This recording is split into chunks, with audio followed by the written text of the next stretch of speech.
Welcome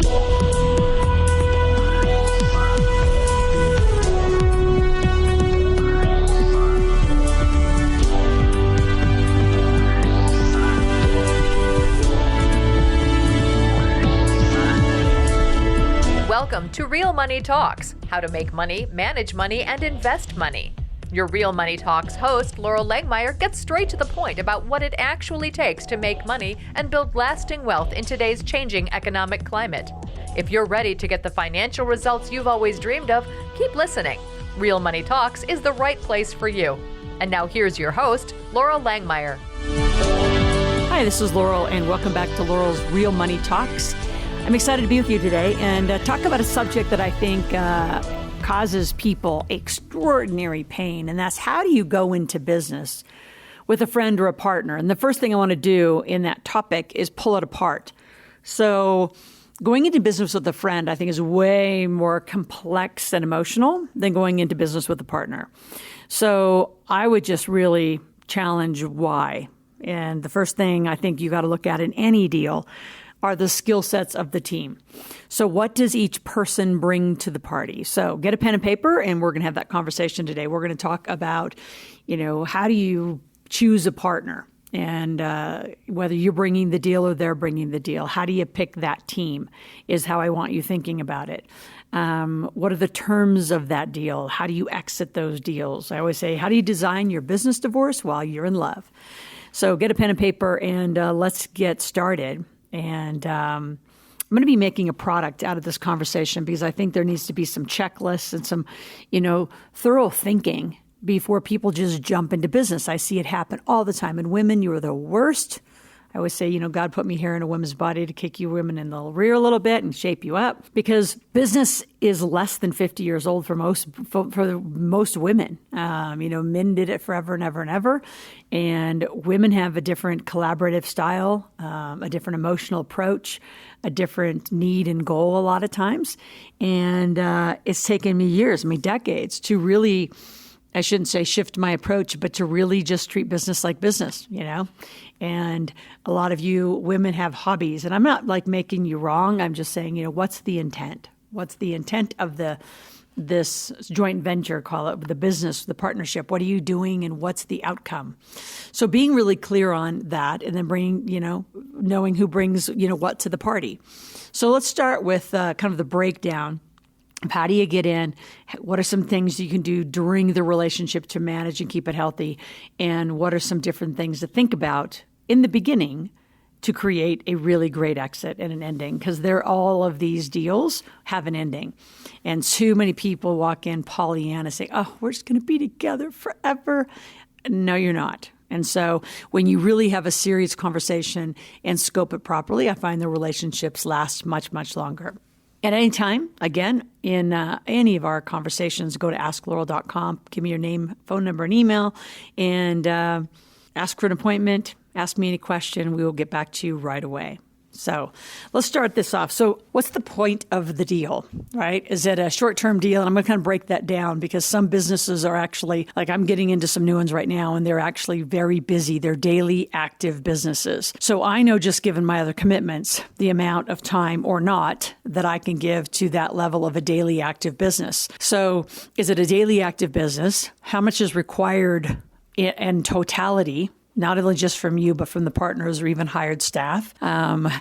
Is it more of a passive investment? I do a lot of real estate notes and flips, and I'm typically the money and the creative ideas and input and accounting and legal, but I'm not the one working in the streets doing the deal. So I think you got to look at how much is required. And then the smartest thing to do is, who do you need? Unemotionally look at the business or the joint venture, the project, and say unemotional to the players having the conversation. What is the skill set that is needed and most likely to create success from this opportunity? So do you need a copywriter? Do you need a graphic designer? Do you need a rehabber? Do you need a contractor? Do you need, a lawyer? Do you need an accountant? Who do you really need if you have an ideal team? And speak from that perspective. So without names, because a lot of times what happens is that you'll be designing the business and forcing roles that are necessary by the people sitting around the table. And sometimes, I think in a mature business situation,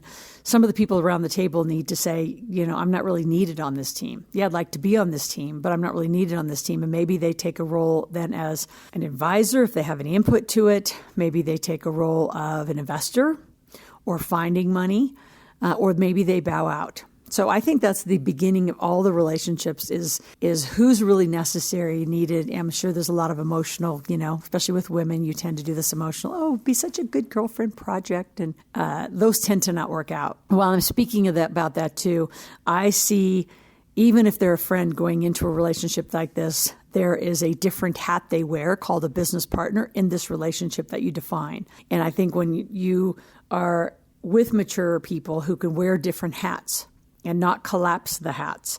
So, if you really want to go into business with a friend, which I'm not a huge fan of that, and I've seen it done successfully, more with men than with women, then be very clear which hat you're wearing. So, today, I have some great men business partners. Like today, we're just, going to go ski. There's no business conversation. We're going out for a nice dinner. There's no business conversation. And that there's really times and places for those meetings, and it's not all collapsed. The more collapsed your relationships are, the worse this is all going to get. So I would have that conversation is, can you uncollapse the relationships and hold them independently and wholly in what you agreed to do? So all that being said, that sounds easy. And there's a lot of work to that. So one of the things that I always design, and I even do this with husband and wife teams, when I'm working with them, is I want you to just go independently, not as a group, independently, and write out kind of the background of what I just spoke of. In an ideal world, who would be the players? What makes what they're bringing to the business appropriate? Typically what a deal requires, or any sort of a project, it requires the brains, the expertise to do it. It requires time of somebody to do the actual work. It requires investor dollars, potentially. It requires some sales experience by somebody, for sure, no matter what the business is, and some operational background. So I want you to go independently and design who should be on the team, what would be the roles, how would they be compensated, and what do you think is fair from where you sit? And then everybody come together with that is one of my first homework assignments. And it's vastly shocking how different all those opinions are, because you have to do your own thinking. You can't lean into the group thinking. And then that at least begins a discussion of how far off you are. And it also clarifies the project or the business. How did you think you were going to run it? How did you think it was going to get funded? Who was going to be doing the work? And one of the biggest role descriptions that has to be solved, and I've had some breakdowns in past relationships because of this, is how people get paid. Because whoever sells, whoever brings the lead and the money to the business will always get paid more. Who brings the lead and the money to the business will always be paid more. So I think it's really critical for those roles, and then how people get paid. And then I'm going to go on to the next big category is if you are raising capital, which is more of a completely enhanced conversation from this one. I'm in the middle of doing that right now. But what does money get? What do the investors get? What kind of shares? What kind of votes? What kind of duration? Are they on a convertible note, or just a note in general and they're taken out in 3 years? How do the investors get paid back? How does the money get used? I mean, that's a whole podcast, or 3 or 4 or 5 all by itself, is how do you put a project together where you do need to raise capital? So I'm talking more just more simple businesses might lead to little capital, but not a big money raise in this whole conversation. So what are the roles? How do they get paid? Big conversation. And then how do you operationalize it? So obviously you're going to need some sort of an entity, an LLC, as typically across the nation, limited proprietaries or just general, corporations in other countries. And what are the operating agreement? So inside the operating agreement, you're going to be having conversations and actually writing down what are the roles, how do people get paid, how do the investors get paid, what's going to be the use of funds, what's the sales plan, what's the marketing plan, is there going to be buy-sell agreements? So if a partner wants out, typically a way that, has been employed many times is a buy-sell agreement for first right of refusal, that the core owners and those who get to vote get the first right of refusal to buy back those shares? Are those shares done on what kind of evaluation of the dollar amount of those shares is going to be required? All this has to be pre-thought of before you go into the relationship. Who's going to own the database? Who's going to own the URL? In real estate, I love real estate rentals, and how many, clients that I've coached around who gets the post office box. Why? Because that's where the rent checks go. Very, very, very important that that's where the rent checks go, and that's where the money goes. So whoever has the key can command more of the cash. And some of you listening might say, these are kind of ridiculous, like really, like this is how you're thinking of stuff. These are things that I have seen relationships fall apart upon. Is you took the database because you were more technical. You took the post office key and you're withholding all the rents. Expenses. How are you going to pay for expenses? I'm a huge fan of you personally not owning a business in your own name, that one of your other companies, a management company, marketing company, one of your other companies will own the shares of your company, of that next one, and that you're personally out of it. Because then in your own personal business, you can do your own personal expenses. What I find with people who are pretty new to business is they think all of a sudden all their expenses are going to be paid for by the business. And in more mature operations, everybody kind of handles their own, and the business functions by itself. So very different thinking, more mature thinking, smarter thinking. The big one that has to be in the operating agreement is, how will you have a business divorce? So how do you have a business divorce while you're in love? And the reason I say while you're in love is I want it to be done on the front end. So what are you wanting to do with this business? Are you wanting to cash flow it? Are there certain parties that want to get out? Are there certain parties that want to stay in? Like, how do you want this to go? Do you want to just build it and sell it? Is there somebody in the company that wants to acquire it solely? As you're hearing through all of this checklist, it's the best thinking is done on the beginning. Now, a lot of times you'll say, well, the best thinking, you don't know enough, right? And I've had a massive, expensive experience of, allowing too much time to go on before the agreement was done, and too much, information had been transferred, and makes the knowledge of the people who have the knowledge or the intellectual property or some sort of an invention or patent, it allows them to have a lesser leveraged position. So I would encourage you to get it done, to get it papered, to get it really clear, and have your own attorneys. Here's another big one. Boy, I could go on this one for a long time. This whole conversation, because there's so many I've done. I don't know how many hundreds and hundreds and hundreds of partnerships, and what made them work and what didn't make them work, and what caused them to fall down and what kept them strong. And each of you having your own team, your own lawyer team coming into the deal, I think is absolutely essential. So having one group lawyer typically does not work, although the one group lawyer would stand for the company. And then individually, you'd have to get your own lawyers. And you really need to have everything that you're doing, clearly reviewed and handled up front. Couple inside operational issues, things to think about is who's going to be doing the accounting. Is there going to be a third party? What technology you're going to use? Which software systems are you going to use? Who has access? Who has administrative controls? Whose name is the URLs and the merchant service accounts and all of that in. And I know that sounds really, for some of you that are more sophisticated, you're like, of course I know all this. I know. So for you that are more sophisticated, I hope this is just some great reminders. And for a lot of people that have been in business for a while, a lot of little things get missed. So this is me just going through a list to have you really think thoroughly about going into business. And one last piece that I want to just point to, and one of my greatest mentors told me this, is never give equity to what you can hire.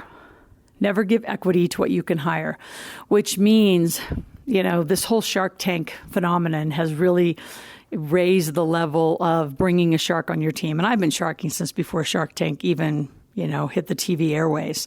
And they make it look at some level easier than it is. And there's a lot of detail that isn't discussed on the show because it's an entertainment, structure, not an educational structure. I mean, there's some education in it, but it's very entertainment oriented, as all TV is. But, bringing a shark onto your team and bringing in investors may be necessary, but the truth is they're expensive to get out. And did you need them to do it? And there's a lot of smaller businesses where you can go down to the bank and get a 4 or 5, 3, 4, 5, 6% note. There are, SBAs, BDCs, all sorts of places that give loans to small businesses, much cheaper money, and you don't have to do the dilution or the exit clause to try to get an investor out, or, the vernacular of a shark out. So I know having a shark in your tank sounds like super sexy, but the truth is it can actually become more volatile and more stressful.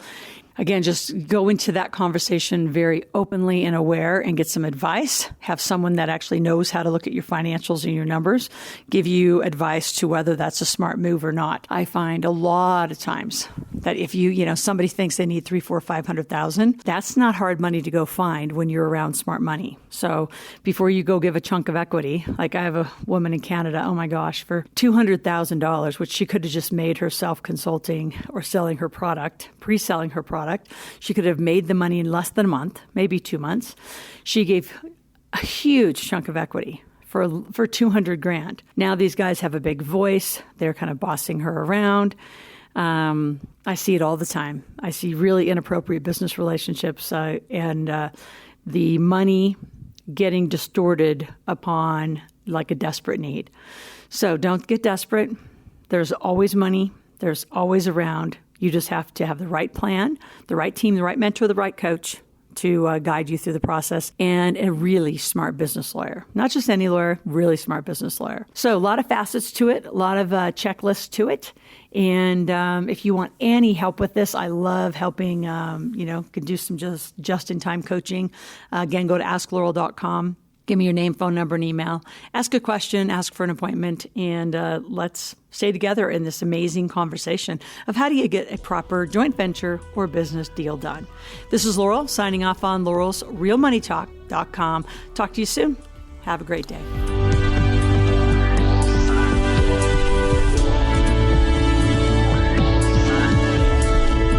Thank you for joining Laurel for this segment of Real Money Talks, how to make money, manage money, and invest money.